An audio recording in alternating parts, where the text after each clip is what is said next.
regretted it. So somewhere in the middle would have been good.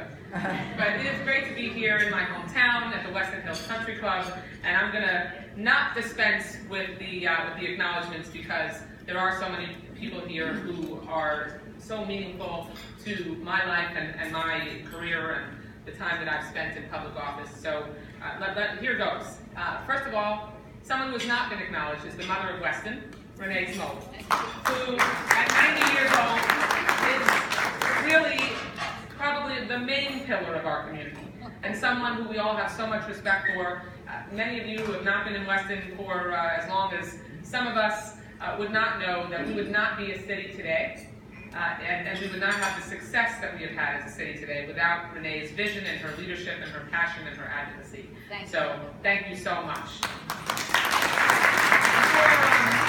I know a number of the elected officials have to go, but I want to acknowledge School Board Member Robin Bartleman, whose more important title is Shelby Schultz's godmother.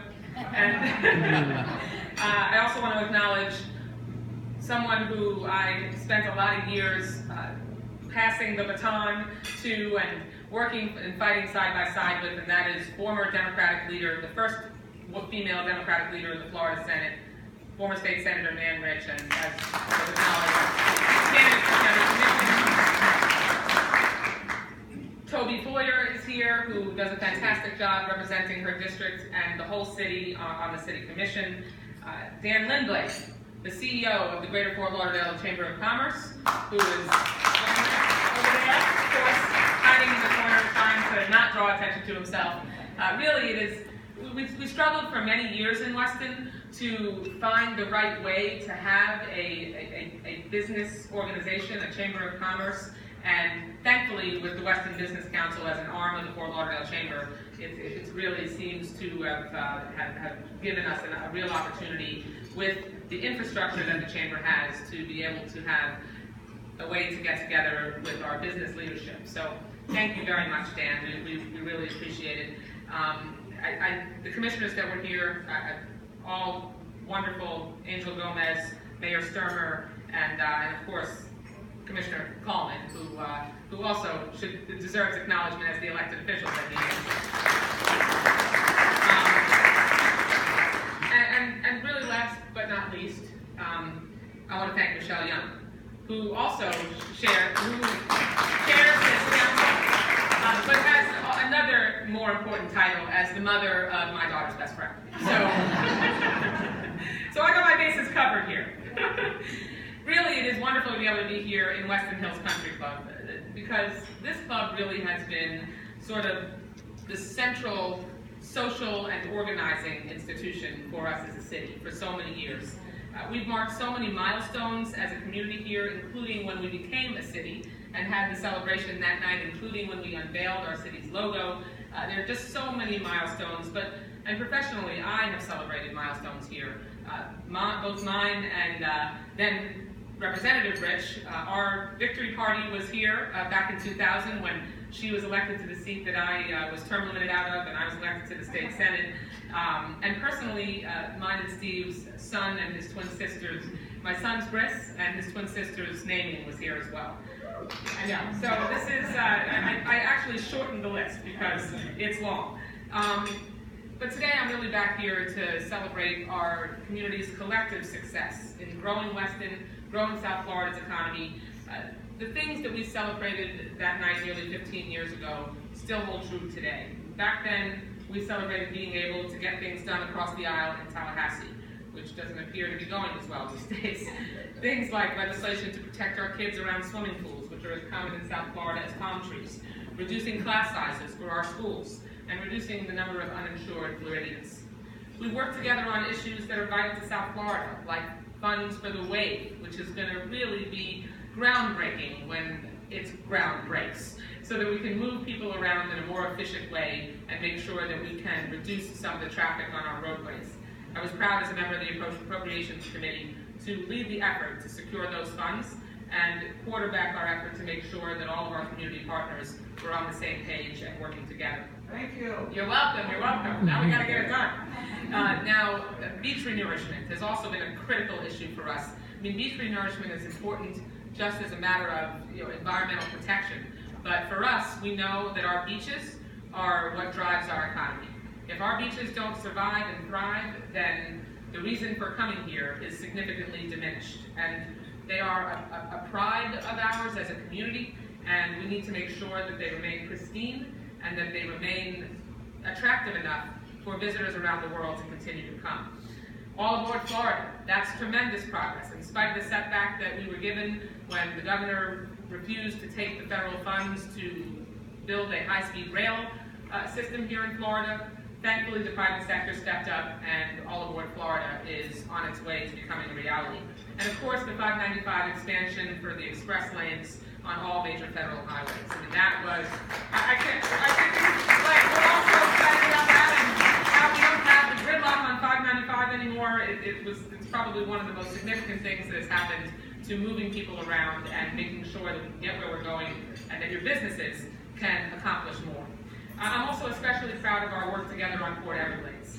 Every day there seems to be a new headline in the Sun Sentinel touting its momentum, and I'm proud to be a leader in making sure that this hub of our region's economy, which is actually in my congressional district, continues to grow and adapt to the international landscape. In Washington, I was proud to recently sign a discharge petition. Let me stop there for a second. I just realized I didn't acknowledge Jim Norton. City Commissioner, also a candidate for the County Commission. Forgive me, came in a little late, so all right, that was important to stop and let me continue. But in Washington, I was proud to recently sign a discharge petition. Now, your brains would glaze over at this point because I'm not going to explain the minutiae of the parliamentary procedure that led to that, but suffice it to say that there has not been a discharge petition which requires a majority of members of the House of Representatives to sign to force a piece of legislation to the floor of the House of Representatives. That hasn't occurred since 1980.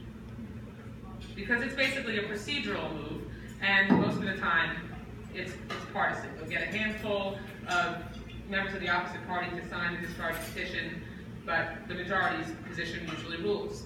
Well, I signed that discharge petition, which is, again, a rarely used legislative tactic. What it does is it forces a bill to committee, and we did that so we could reauthorize the Export-Import Bank. The bank's charter expired at the end of July, and a small minority of House Republicans were blocking its renewal, despite a majority of the entire House of Representatives that said they supported reauthorization if it came to the floor.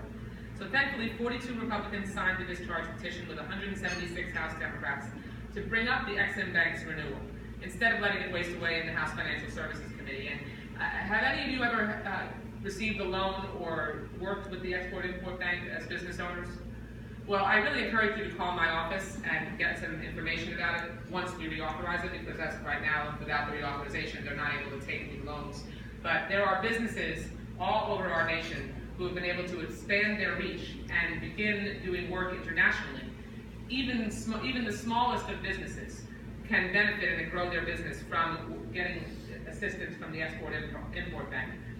Why we would just let it lapse is beyond me. So I look forward to it coming to the House floor in the next couple of weeks. And we need more of that bipartisan work in Washington. I'm someone, obviously, that believes in my party's agenda. I'm a Democrat, there's no question about that. But for all the years that I've been in office, and Leader Rich would understand this as well, you don't abandon your principles by reaching across the aisle and trying to seek common ground and find a way to work together. Making sure that we set aside the my way or the highway politics that has resulted in gridlock in Washington is so critical. You know, and there are ways that we can meet in the middle and try to move our nation forward. It's one of the most troubling things about the work that I'm doing in Washington right now is that we've not been able to accomplish more. But we have to try, because there is a lot at stake. We have to make sure that we don't crash our economy again because of irresponsible decisions and that bring us and our economy to the brink. Regardless of whether there's a D or an R after our names on a ballot or a voter registration card, we really have to make a commitment to work together, no matter who holds the Speaker's gavel, which right now is a placeholder in Washington. But no matter who holds the gavel after John Boehner departs, I'm going to push them to make sure that we can take care of common sense legislation that moves our nation and South Florida forward. It's really, really important.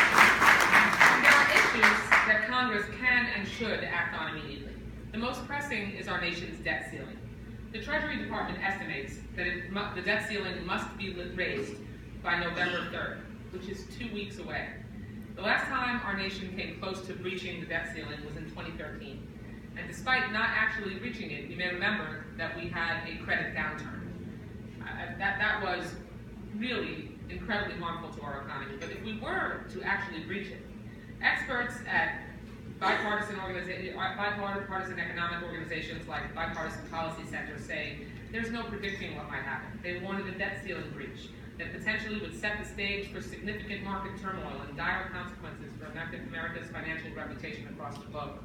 Essentially, shutting the government down and saying that we are not going to pay our nation's bills over policy differences that are based on ideological positions is colossally irresponsible. And that is what we are up against at the moment. There are also warnings that from the Treasury Department that over a period of days in November, the government will need to pay Social Security recipients close to $70 billion, federal workers in the military $12 billion in salary, and on November 16th, $30 billion to bondholders of U.S. Treasuries. Those are extraordinarily high stakes, and the debt ceiling should not be up for debate. It's not for sale, and it's not a bargaining chip. It's Congress's responsibility to pass a debt